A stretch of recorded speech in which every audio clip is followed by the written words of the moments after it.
Hello, cuties. After a long time, we are going to start the story reading again. Today, we are going to read a new story Appu and the Circus. Appu, the baby elephant, was very excited. Today, my friends and I are going to climb the hill at the edge of the forest, he told Mama Elephant, waving his big ears happily. Can I take some bananas in case I get hungry? Of course, smiled Mama Elephant. Take 5. One for you, one for Preeti, Butterfly, one for Lambu Giraffe, one for Kaka Crow, and one for Mimi Mouse. Thank you, Mama, said Appu, giving her a hug. Lambu and Kaka can't come today. Lambu has his cousin staying with him, and Kaka has to help his mother clean their nest. But Preeti, Mimi, and I will eat all 5 bananas for lunch. So don't expect us back before tea time, he added, as he skipped away joyfully holding the bananas in his trunk. Preeti Butterfly and Mimi Mouse were waiting impatiently for him at their favorite meeting place under a big old mango tree. They were his dear friends. In fact, Preeti had once saved Appu when he fell into a big hole, and Appu could never forget how she had managed to get all the animals in the forest to come and pull him out again. Hurry, Appu, cried Preeti. Kaka told me that a circus is camping in the field on the other side of the hill. Maybe we can see it from the hilltop. I have never seen a circus before. Neither have I, climbed in Mimi. I have heard that there are lots of animals and funny looking people called clowns in a circus. Ooh, sounds like fun, let's go, said Appu, and off went the 3 friends. The bananas looked so yummy that they just couldn't wait till lunchtime, but started munching on them almost as soon as they started.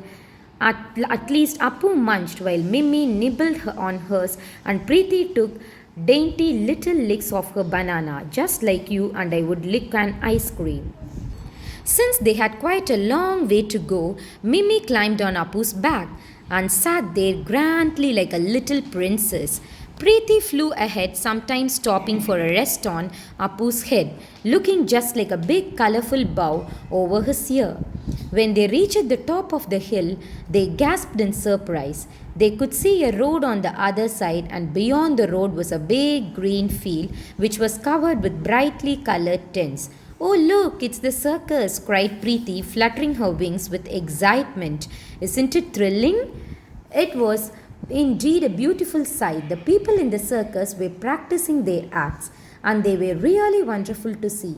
They were gaily painted cages with fierce lions jumping through rings and growling tigers standing on stools. Clowns did somersaults, while pretty ladies in frilly dresses did amazing tricks on bicycles. Horses marched round and round while the band played, but it was elephants that made Appu gasp. How grand the elephants look, exclaimed Appu, and indeed the elephants were a wonderful sight. Big and small, they had red and gold ornaments that glittered in the sun, and even bells on their feet. I want to be a circus elephant too, cried Appu excitedly. I want to look beautiful like them and not be a plain black elephant like elephant anymore. And do you know what Appu did then? He left his safe hiding place behind the tree and trotted towards the circus. No, Appu, no, cried Preeti in horror. The circus people will catch you and make you their prisoner. Appu came back, begged Mimi. They will make you work hard all day. But Appu did not listen to them. He only thought of himself wearing shining ornaments with linking bells on his feet. The circus owner saw him coming and shouted, Look, a baby elephant, catch him and tie him up with a thick rope. We will use him in the circus. At once, all the workers surrounded Appu and tied him to a tree in a corner of the field away from everyone. I want bells on my feet, not a rope, said Appu in a frightened voice. But they did not listen to him. A god with a big fierce mustache and a big fat stick was made to sit next to Appu to make sure he did not try to break the rope and run away. Poor Appu, he felt really scared to be tied up, and even more scared of the god with the big fierce mustache. I wish I had listened to Preeti and Mimi, he thought sadly as a fat tear rolled slowly down his cheek. Preeti and Mimi were feeling very sad too. Poor Appu, we must save him somehow, sobbed Mimi. Preeti agreed with her and said, let us wait a bit till everyone goes for their afternoon nap. Then we can try and free Appu. So Mimi and Preeti waited behind the trees, peering out anxiously from time to time. All the day grew hotter and hotter. Everyone in the circus stopped practicing and went to their tents for lunch and a nap. The animals in their cages also lay down to sleep, and soon the whole day was quiet. The only sound was that of the god's loud snores, and the only person outside was the circus owner's son Raju, who had come to see the new baby elephant. Come, Mimi, it's time to act, whispered Preeti. She flew over to the field and danced in front of little Raju. The sunlight made her wings sparkle like jewels, and Raju laughed with delight. Oh, what a pretty butterfly, he exclaimed. I must catch it and take it to my tent. Raju then turned to the sleeping god and shook him hard. Uncle, uncle, wake up, please catch that pretty butterfly for me, he shouted. Now the god did not like to have his nice nap interrupted, but Raju was the owner's son, so what could he do? He got his feet, grumbling under his breath, and tried to catch the Preeti as she sat on a beautiful red flower. But Preeti was too quick for him. Quick as a flash, she danced away, and the god went after her.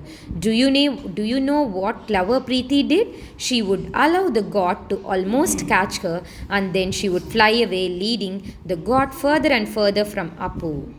Mimi, meanwhile, had dashed across the field, and she quickly started to gnaw off Appu's ropes. Oh, Mimi, Preeti, how brave of you to try and rescue me, whispered Appu. Gratefully, shh, whispered back Mimi. I have almost gnawed through the rope. As soon as the rope is cut, run as fast as you can into the forest. Krr, krr, krr, snap! The rope was completely cut. Run, Appu, run! Squeaked Mimi as she too scrambled away. Appu started to run with Mimi behind him when the god saw them. Hey, stop! Yelled the god, running after them. Poor Mimi became so nervous so that she tripped and fell, and the god was almost on top of her. Do you know what Appu did then? He ran back, picked up the god's stick with his trunk, and gave the god one whack. Get up quickly and run, Mimi, he cried, hitting the god whose shouts were bringing after people out of their tents. Run into the forest as fast as you can. So Appu stood there bravely waving the stick at anyone who dared to move until he was sure that Mimi and Preeti were safely back in the forest. Then he turned and ran as fast as he could, leaving the circus behind. The god did try to chase after him, but soon gave up, for elephants, even baby elephants, can run very fast, you know. At last Appu was back in the cool green forest with his dear friends. Appu, how brave you are to fight all those people alone, so that we could return to the forest safely, said Preeti, giving him a pat on his trunk with a soft wing. Yes, added Mimi, if Appu hadn't come back to save me, that god would have killed me, I think, she said, hugging his foot. Appu smiled happily. No, I think you both were very brave to come and rescue me after I was so foolish, he said. Mimi laughed and added, let's just say that all three of us brave, true friends who always help each other. Right, agreed Preeti. Oh, Appu, I hope you realize that circus elephants look very grand, but their lives are quite sad. Appu nodded his head in agreement and asked, is this what Mama means when she always tells me all that glitters is not gold? Indeed it is, replied Preeti, and the three little friends sang a little song as they made their way home happily. Would you like to learn the song too? This is that song. All that glitters is not gold, is something you have oft been told. What looks grand may often be rather sad and quite nasty. So if you ever feel envy for someone who seems to be lucky, just remember what you have been told. All that glitters is not gold. Bye bye, cuties.